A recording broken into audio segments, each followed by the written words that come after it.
বর্তমানে আমি পরিবর্তন দায়িত্ব এখনো তার উপর হস্তক্ষেপ করা হয় নাই, তাহলে আমাকে এই দায়িত্ব একই সাথে পালন করতে হবে।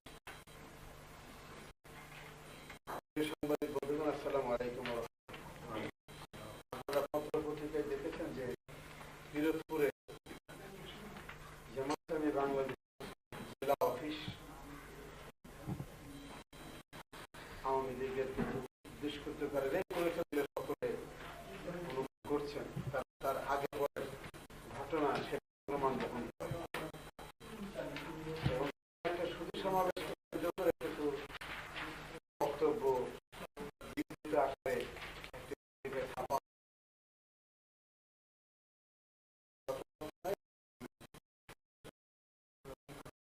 জামাতের পক্ষ থেকে পার্লামেন্টে যারা প্রতিনিধিত্ব করেন সেই গ্রুপের লিডার মৌলানা দিলওয়ার সাইদি সাহেবের বিরুদ্ধে একটি মামলা দায়ের করা হয়।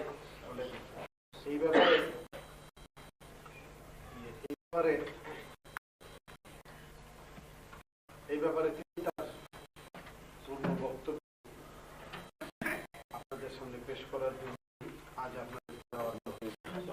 আমি অনুরোধ করছি যে মৌলানা সাইদি সাহেব তার বক্তব্য তিনি আপনাদের সামনে পেশ করেন।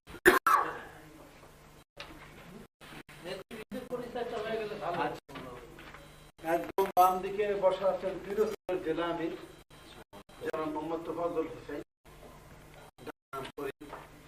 এরপরে বসা আছেন কেন্দ্রীয় মজলিসুরের সদস্য, পরিচিত কেন্দ্রীয় মজলিসুর সদস্য এবং চট্টগ্রাম মহানগরীর বর্তমানে নায়েবে আমির প্রাক্তন সদস্য সাধারণ সেবক জননিরাপত্তায় আটকানোর মানে আটক ছিল অন্যতম প্রবীণ সদস্যদেরকে দাওয়াত দিয়েছি। আর আমার সবাই ছিলেন আব্দুল কাদের মোল্লা, সহকারী সেক্রেটারি জামাত ইসলামী। বসা আছেন উনিও ইসলামী বাংলাদেশের অন্যতম জেনারেল এবং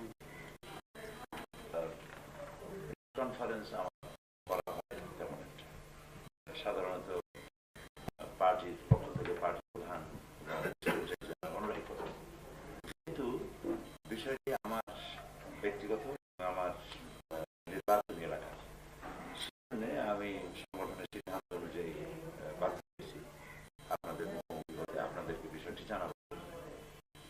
এ ব্যাপারে আমাকে আশা করি সহযোগিতা করবে আমাদের assistant secretary general Jamaat Islami বাংলাদেশের এবং প্রচার বিভাগের বর্তমান দায়িত্বশীল জনাব আব্দুল কাদের মোল্লা সাহেব।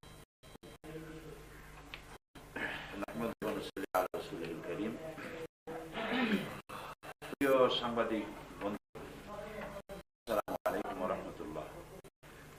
গত 1996 সালে পিরোজপুর এক আসন, পিরোজপুর সদর ও নাজিরপুর থেকে নির্বাচিত হওয়ার পর থেকেই আমার প্রতিদ্বন্দ্বী আওয়ামী লীগ নেতা সুধাংশু শেখর হালদার এবং তার দোসর একটি বিশেষ মহল পিরোজপুরে জামাত ইসলামী ও আমার বিরুদ্ধে নানা ধরনের ষড়যন্ত্রে লিপ্ত হয়েছে।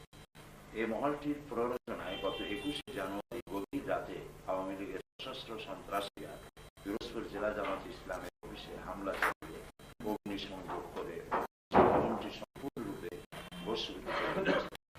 এই ঘটনা সম্পর্কে এবং আমার বিরুদ্ধে সরকারি দলের ষড়যন্ত্র সম্পর্কে আপনাদের মাধ্যমে জাতিকে অবহিত করার জন্য আজ আপনাদের চাকরিতে বাধ্য হয়েছি।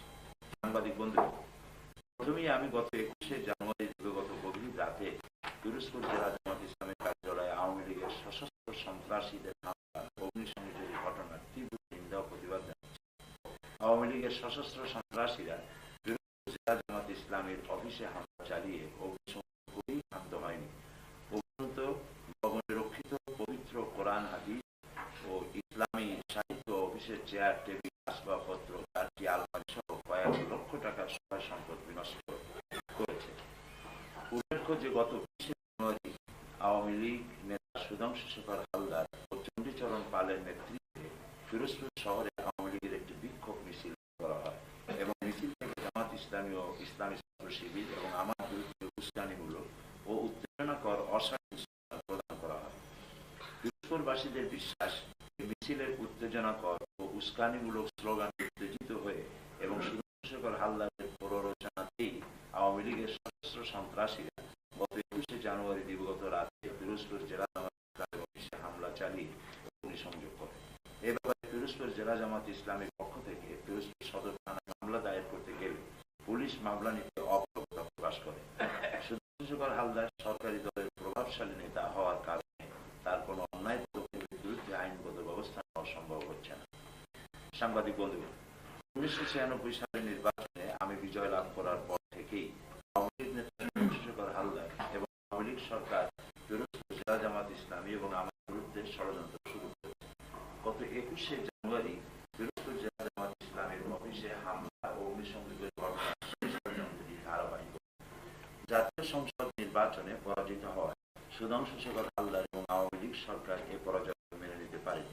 তারা নির্বাচনে পরাজিত হয়ে আমার বিরুদ্ধে মামলা করে পিরোজপুর জজ কোর্ট থেকে শুরু করে সুপ্রিম কোর্ট পর্যন্ত আইনি লড়াই করেছেন, কিন্তু তারা পরাজিত হয়েছে। আমি আল্লাহর মেহেরবানিতে সুপ্রিম কোর্ট ন্যায় বিচার পেয়েছি, কিন্তু তারা আমার এবং জামাত ইসলামের বিরুদ্ধে ষড়যন্ত্র, অপপ্রচার এবং কুৎসা ঘটনা এখনো বন্ধ করে।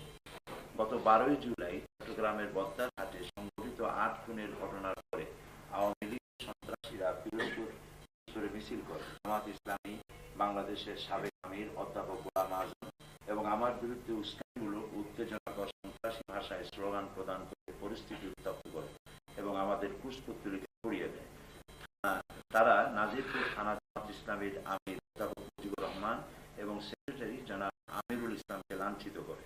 শুধু তাই নয়, সরকার সমর্থিত পত্রিকা দৈনিক সংবাদ, জনকণ্ঠে আমার বিরুদ্ধে কুৎসামূলক ও মিথ্যা প্রতিবেদন প্রকাশ করা হয়। আমি তার নিন্দা ও প্রতিবাদ করেছি।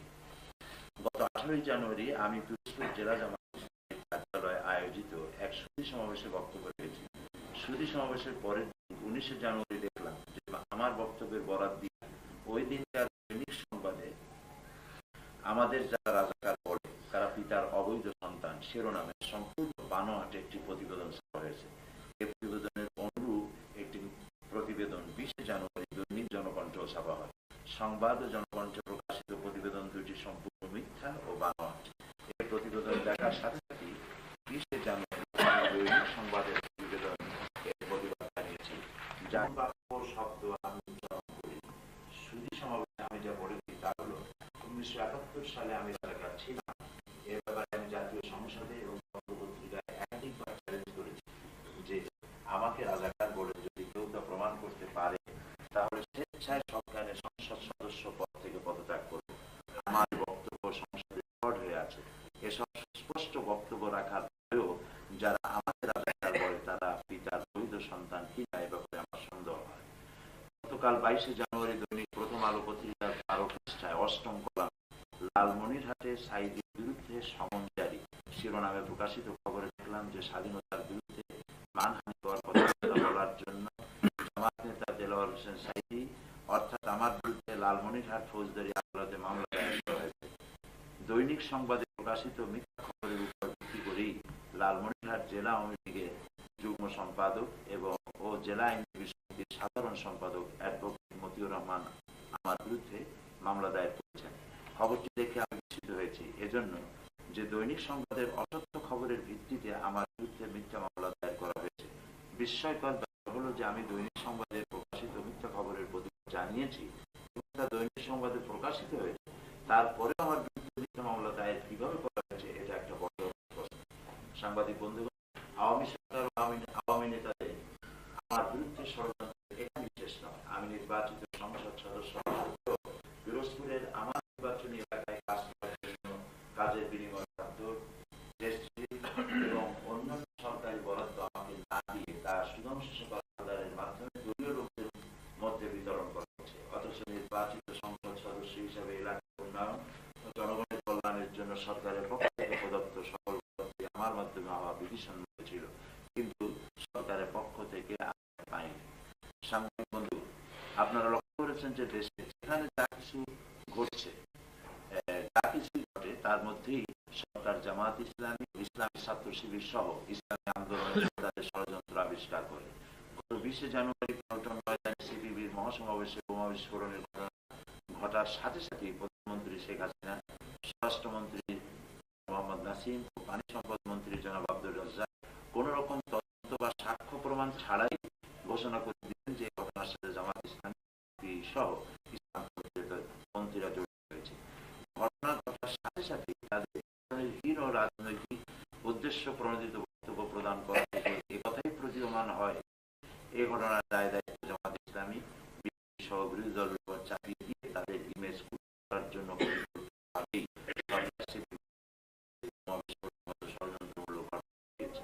সকলেই এই ঘটনার বিচার বিভাগীয় তদন্ত দাবি করলেও সরকার না করে সরকারের ঊর্ধ্বতন কর্মকর্তাদের তদন্ত কমিটি গঠন করায় জনমনে এ সন্দেহ আরো বদ্ধমূল হয়েছে যে সরকার নিজেই এই ঘটনা ঘটিয়েছেন।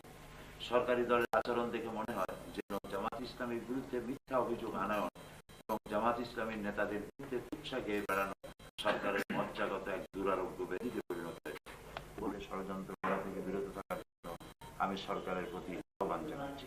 আমার আহ্বানে সাড়া দিয়ে কষ্ট স্বীকার করে আজকের এই সাংবাদিক সম্মেলনে হাজির হওয়ার জন্য আপনাদেরকে আমি ধন্যবাদ জানাচ্ছি।